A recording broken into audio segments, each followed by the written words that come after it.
Okay, let's dive into this. We're looking at something that was, well, maybe predictable in some ways, but still pretty shocking. The Delhi 2025 Diwali air pollution event. Hmm. Our sources are calling this the worst air quality the city's faced in, what, 5 years? At least 5 years, yeah. And it's not just another smoggy season report. This is framed as a real case study. Right, a case study in urban environmental breakdown where you've got this deeply embedded cultural practice just running headlong into regulations. And what's really key here, I think, is the data we have. It's quite clear, and it demonstrates failure across, well, several areas. We're not just talking general smog levels. No, we're looking at specific numbers that show how the court restrictions, even the push for alternatives like those green firecrackers, they just didn't prevent this disaster. Yeah, setting the stage to really unpack what analysts are calling this policy practice gap. Exactly. That gap is central. So our mission here, for you listening, is to really find those aha moments. Not just how bad the pollution got, and it got bad, but why. Why did the policies fail so spectacularly in 2025? Especially after all these years trying to control these emissions that, let's face it, happen pretty much every year around this time. We need to look past the haze, you could say, and see the systemic issues. Agreed. So let's start with the numbers, the hard data, because you really need that context to grasp the health emergency side of things. Definitely. We've got data from the CPCB, that's the Central Pollution Control Board, and also from IQ Air. And the readings right after the festival, they're just, well, unprecedented, really. The main thing people track is the AQI, the Air Quality Index. It's designed to make the risk clear, you know. Right. So before Diwali, what was it? Already pretty bad. It was already unhealthy, yeah. Fitting around 156.6, which is not good to start with. But then after the festival. It just exploded. Overnight, it surged to 451, peaking close to 488. Wow. That's a jump of over 300 points straight into the severe category. Deep into severe. And when you drill down into the actual pollutants, specifically PM2.5, those really fine particles that get into your lungs, into your blood. That's where it gets really scary, right? That's where the numbers become frighteningly real, yeah. The peak PM2.5 hit 675 micrograms per cubic meter, Diwali night. 675. Okay, put that number in perspective for us. What does that actually mean? Well, 675 GM a car. It's just a number until you compare it. The World Health Organization, the WHO, they have a safe guideline limit. This level, 675, is over 100 times that safe limit. 100 times. Good grief. So we're not talking about air that's just a bit irritating anymore. This is an acute public health crisis. It immediately affects anyone with asthma, heart conditions, lung issues. And it wasn't just like one bad spot near an industrial area. No, that's the other critical point. This was pervasive. Citywide. The data shows major monitoring stations all across Delhi, places like Anand Vihar, Wazirpur, Dwarka Sector 8. They were all registering peak levels 15 to 20 times above the legally permissible limits. 15 to 20 times the limit. That just screams systemic failure, doesn't it? A failure to control emissions pretty much everywhere. It does. And the immediate result, a health crisis. Experts were warning straight away about a sharp rise in asthma attacks, bronchitis, cardiovascular events, all directly linked to breathing this stuff. Just acutely toxic air. The CPCB classified almost all of Delhi as very poor or severe. 36 out of 38 monitoring stations were in the red zone. Imagine that, just waking up and knowing the air itself is actively harming you. It's a grim picture. Okay, so a disaster on this scale, it's almost never down to just one thing, is it? Rarely. And the sources are pretty clear here. This was like a perfect storm, wasn't it? A terrible convergence of three distinct factors kind of amplifying each other. That's a good way to put it. The first and maybe the most obvious factor was the whole firecracker situation and the failure of regulation there. Right, the Supreme Court had tried to step in, only limited use of green firecrackers allowed. Correct. That was the mandate. But what happened on the ground was just widespread violations, all through the night. So were people just ignoring the ban and using the old conventional crackers? Or did the green ones also cause problems? Because that's a key question, right? Yeah. If the alternative tech was there, why didn't it work? That's a really important distinction. And analysts suggest it was, well, both. Both? Yeah. You had massive instant pollution from the illegal use of conventional crackers pumping out sulfur dioxide, heavy metals, tons of particulate matter. But the green crackers, while supposedly less harmful, they still release pollutants. And when you have them being used on the sheer scale seen across Delhi, Even the cleaner option adds significantly to the toxic mix when the volume is that high. So the sheer number of violations and just the total volume of fireworks, green or not, was the core issue. Exactly. The volume was overwhelming. Okay, so that's factor one, the emission source. But that takes us to the second element, which is crucial, the weather. Absolutely critical. People often forget pollution isn't just what goes up, it's also about what stays down. Right. And the conditions were just terrible for dispersal. We had very low wind speeds, which is bad enough. But the really critical thing was a temperature inversion. Okay, explain that simply for us. What's an inversion doing here? So normally, air near the ground is warmer, right? Yeah. It rises, takes pollutants up high, and they scatter.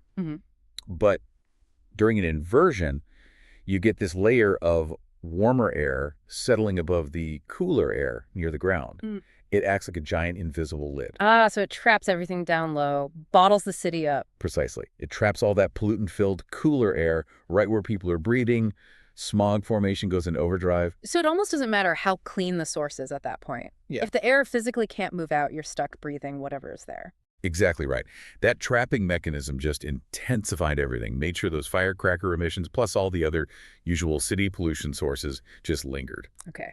And the third factor, this one often dominates the conversation around Delhi pollution, stubble burning in nearby states. Right, the crop burning. We know that often contributes significantly, especially around this time of year. So did it play a major role in 2025? Well, here's where it gets really interesting and a bit counterintuitive based on the sources. In 2025, stubble burning incidents actually fell significantly by about 77.5%. Wait, hang on. Stubble burning was down by nearly 80%. That's what the data indicates, yes. Yeah. Which logically should have meant cleaner regional air quality. But the air in Delhi got worse, the worst in 5 years. How does that square? It comes back to that perfect storm idea. That big reduction in stubble burning, which is definitely good news in itself, was completely swamped by the other two factors. The massive local spike from firecrackers. Exactly, and the meteorological lid, the inversion trapping it all. Ah, I see. So even the reduced minor contribution from the remaining stubble burning, when combined with Delhi's own massive emissions dump and air that couldn't move, it just added another layer to the stagnation. It wasn't the driver, but it didn't help. Okay, that makes sense. Which brings us neatly to the real core of this, doesn't it? This policy-practice gap. We've had years of policies, court orders, tech alternatives like green crackers, yet 2025 was the sharp downward turn. Why? Why did all these interventions just seem to collapse? To really understand how sharp the failure was, we have to look at the trend data. Analysts have been tracking this Diwali pollution spike for years. Let's compare 2025 to previous years. Okay, give us the comparison that really highlights the shock. Right, so 2025, post-Diwali PM 2.5 hit 488 Gminal. So it's a 212% increase from the levels just before Diwali. 212% increase. And now look at the year right before 2024. The air quality then was classified as poor, which is bad but not severe. And the post-Diwali spike, only 8%. 8% versus 212%. And from poor to severe, that's not a blip. That's a system failure. It's a collapse. Yeah. And it forces you to ask really tough questions about why the policies didn't work. We had bans on conventional crackers. Yep. We had the promotion of green ones, public awareness campaigns. Yeah, all the pieces were supposedly in place, so why did they crumble? Was it just economics? Like, were the green crackers too expensive or just hard to find, pushing people back to the illegal old ones? Cost and availability definitely seem to have played a role, yes, which is in itself an enforcement issue, managing the supply chain, preventing illegal sales. Sure. But the analysis in the sources suggests it goes deeper than just logistics. It points to two fundamental connected problems. First, enforcement was just weak, demonstrably weak. Meaning the rules weren't actually applied. Right. Police, regulatory bodies, they either couldn't or perhaps didn't effectively stop the widespread illegal sales and use of banned firecrackers. And second, deep-seated cultural resistance. Resistance to the government telling people how to celebrate a traditional festival. Ah, so even if you had a perfect, cheap, clean alternative, if people just fundamentally reject the idea of being regulated during a celebration, the policy is kind of doomed from the start. That's precisely the policy-practice gap we mentioned earlier. Right. The policy might sound written down at aims to protect health, but it falls apart when it meets widespread non-compliance. And that noncompliance is rooted in, well, cultural acceptance of the practice, maybe a feeling that it's tradition, and probably also a perception that you're unlikely to get caught or face serious consequences. It's that gap between making a rule and actually getting people to buy into it to change behavior. And in 2025, that gap seems to have been a chasm. Wider than ever, it seems. And then you add the terrible weather conditions locking it all in, Yes. and you get the worst crisis in 5 years. So wrapping this up, what does it all mean going forward? This 2025 crisis was, like you said, a perfect storm. You had the extreme pollution numbers, awful weather trapping it, and this critical policy practice gap, widespread violations, cultural pushback. Yeah, and the sources are pretty unanimous on what's needed. Sustainable solutions have to be way broader than just issuing a ban a few weeks before Diwali each year. Needs more teeth. Much more. It demands significantly stricter enforcement, probably year-round, cracking down on illegal manufacturing and sales, but also focusing on developing genuinely cleaner cultural alternatives, things people might actually want to adopt, not just feel forced to accept, and crucially, real regional coordination. You still need to tackle those external sources like stubble burning, even if they weren't the main culprit this specific time. They add up. Makes sense. A multi-pronged attack. But let's leave you, the listener, with a final thought here, something that really builds on this conflict we've discussed. This 2025 crisis, it really highlights a fundamental challenge, doesn't it? Yeah. How do you govern these traditional, seasonal, culturally significant practices, especially in cities that are growing so fast and are already so densely populated? Right.